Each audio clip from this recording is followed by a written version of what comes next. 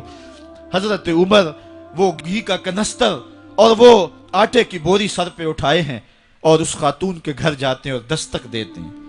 وہ جب دیکھتی ہے اس کی جان میں جان آ جاتی ہے، کہا جلدی جلدی آٹا گوندو، اور عمر سبزی کاٹنے لگ جاتے ہیں۔ حضرت عمر رضی اللہ تعالی عنہ سبزی تیار کر دیتے، ادھر آٹا گند جاتا ہے، اور پھر اوپر چولہا رکھا جاتا ہے، چولہے کے اندر آگ رکھی جاتی ہے، وہ کھانا پکانے لگتی ہے، آگ بجھتی ہے۔ تاریخ نے لکھا ہے آگ بجھنے لگتی ہے، عمر جھک کر کے پھونکے مارتا ہے، عمر جھک جھک کے پھونکے مارتا ہے۔ کھانا پک گیا اور بچوں کے سامنے کھانا رکھ دیا، بچے کھا رہے ہیں۔ اب بچے رو رو کے نڈال ہو چکے تھے۔ حضرت عمر اپنے ہاتھوں کو اور اپنے گھٹنوں کو اور اپنے پاؤں کو زمین پہ لگا کے، جس طرح بکری کا بچہ چلتا ہے، ویڑے کے اندر کبھی ادھر چلتے ہیں کبھی ادھر چلتے ہیں، تاکہ بچے مجھے دیکھ کے خوش ہوں اور دل میں کہتے عمر جتنا رلایا ہے اب اتنا ہنسانا بھی پڑے گا۔ تو کبھی عمر امیر المومنین، یہ میں کسی آج کے جو ہے وہ لوگوں کے ووٹوں پہ منتخب ہونے والے حکمران کی کہانی نہیں سنا رہا، میں اس عمر کی کہانی سنا رہا ہوں جو 23 لاکھ مربع میل کا حکمران ہے، آدھی دنیا کا بادشاہ ہے۔ حضرت عمر جو ہے جس طرح بکری کا بچہ چلتا ہے، اس طرح اپنے ہاتھ اور اپنے گھٹنے زمین پہ ٹیک کر کے جو ہے وہ اس طرح چلتے ہیں۔ بچے عمر کو دیکھ کے مسکراتے ہیں۔ جب بچے مسکرانے لگے تو حضرت عمر نے اس خاتون سے کہا بڑھیا عمر کو معاف کر دے۔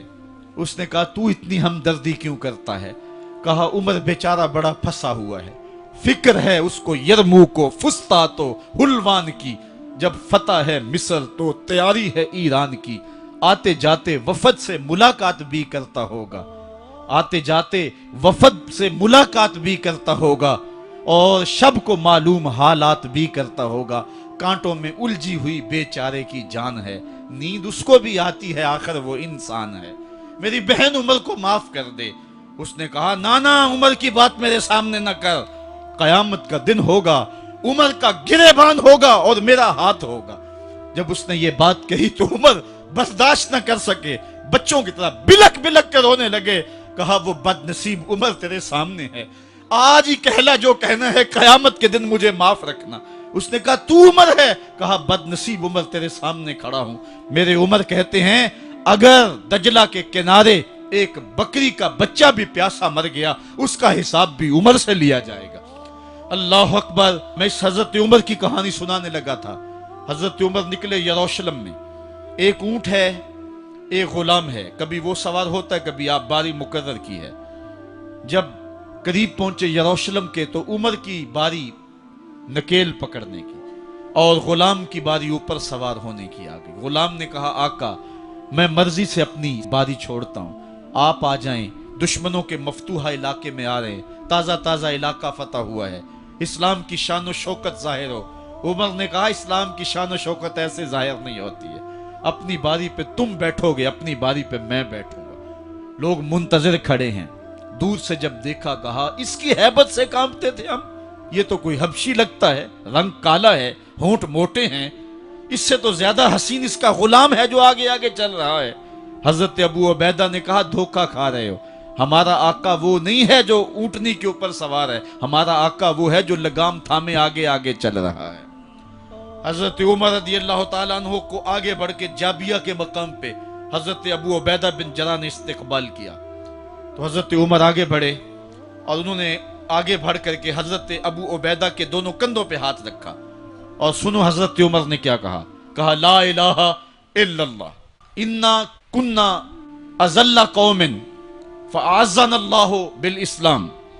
کہا کہ لا الہ الا اللہ، اے ابو عبیدہ بن جراح، ہم ایک ذلیل قوم تھے اور اللہ نے ہمیں اسلام کی وجہ سے عزت عطا کی ہے. اور میں تمہیں ایک تاریخ ساز بات کہنے لگا ہوں، اور وہ یہ ہے کہ جب تک ہم اس عزت والے اسلام کے دامن کو تھامے رہیں گے ہماری عزت قائم رہے گی، اور جب اسلام کے علاوہ کسی اور جگہ سے عزت ڈھونڈیں گے تو رسوا کر کے رکھ دیے جائیں گے. یہ ہے وہ خلاصہ جو حضرت عمر نے امتوں کے عروج و زوال کا بیان کیا ہے.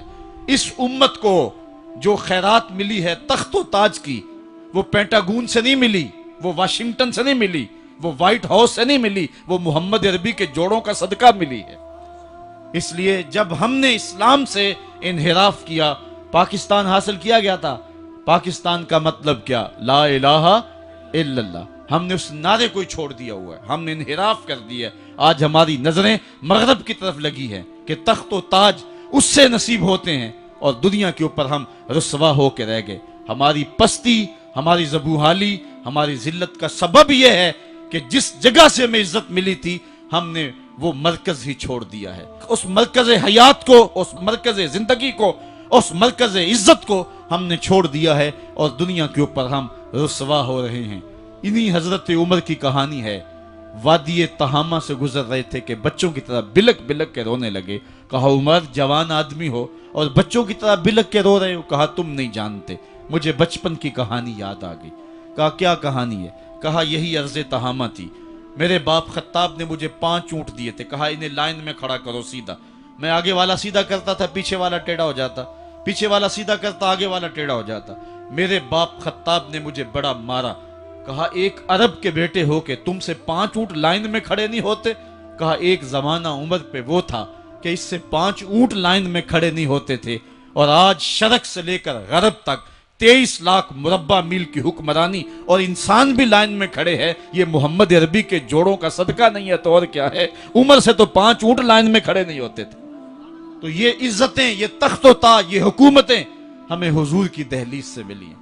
جب ہم نے اس دہلیز کو چھوڑ دیا تو دنیا کے اوپر رسوا ہو گئے اور ذلیل کر کے رکھ دیے گئے. آفاق کے ہر ہر گوشے میں قرآن سنا کر دم لینا، اب رکنا نہیں، اب تھمنا نہیں. فردوس میں جا